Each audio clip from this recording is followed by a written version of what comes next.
Thank you, Mayor Johnson and council members. I'm Patty Bisharot with the City Manager's Office. This item is in response to a request from Councilmember Fong to bring you information about actions that other cities have taken in response to the Arizona illegal immigration legislation SB 1070 and also HB 2162.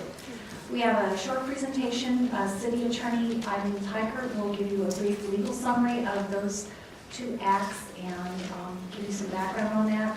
And then I'll briefly go through our research in looking at what other California cities have done, the actions they've taken, and then we'll open it to discussion. So, I mean,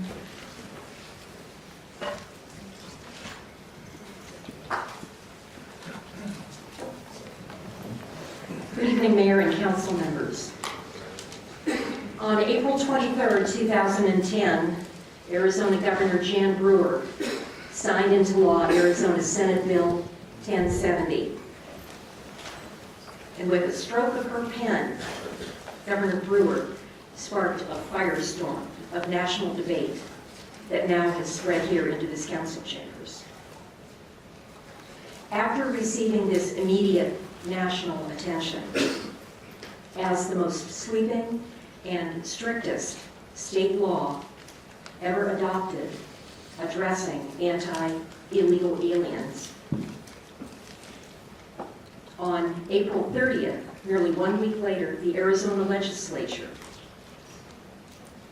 once again voting along a strict party line, voted to approve House Bill 2162 that amended SB 1070 and attempted to address criticisms of SB 1070, the criticisms that it encouraged racial profiling.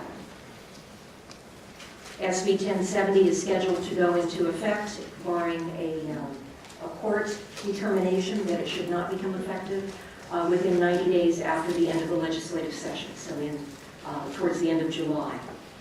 And HB 2162 becomes effective concurrently with SB 1070. What I'm going to provide you with are just very high-level overview of what each of these bills actually says, with a brief commentary on what the bills actually do.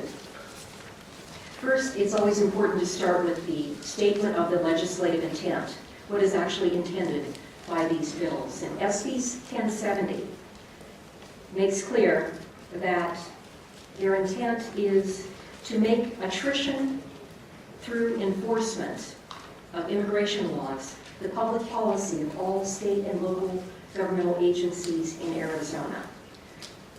Now, attrition is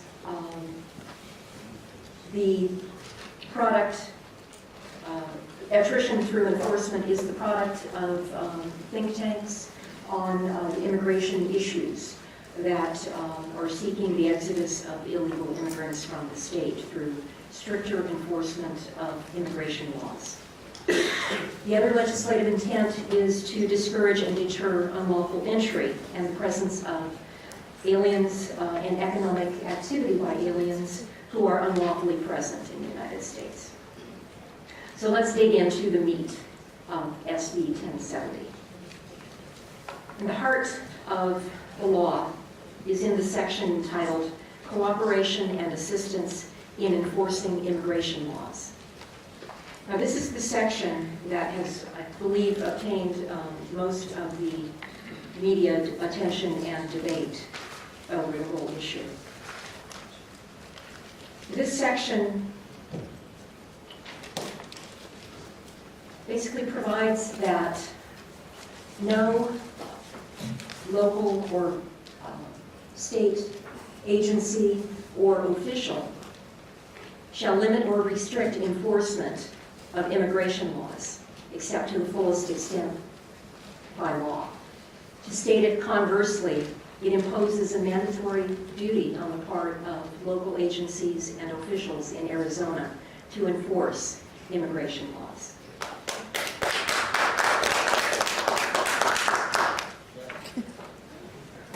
Originally, SB 1070, before it was amended by 2162, mandated that whenever a law enforcement official made a contact, and I use put quotes up for contact, with a person whom they had a reasonable suspicion was an alien that was unlawfully present in the United States, that law enforcement official had a mandatory obligation to determine that person's immigration status.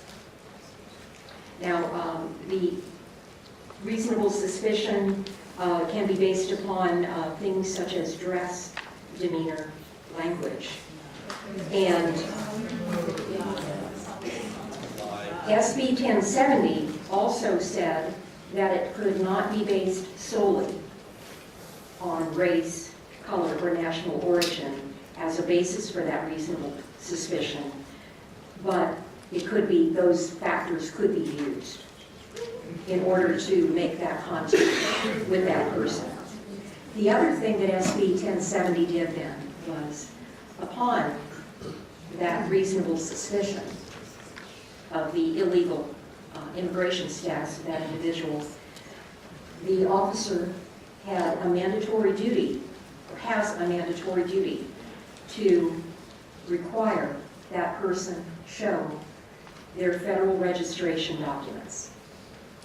And if that person is unable to show their federal registration documents, they must be arrested and jailed until there can be obtained confirmation from the federal government as to their immigration status.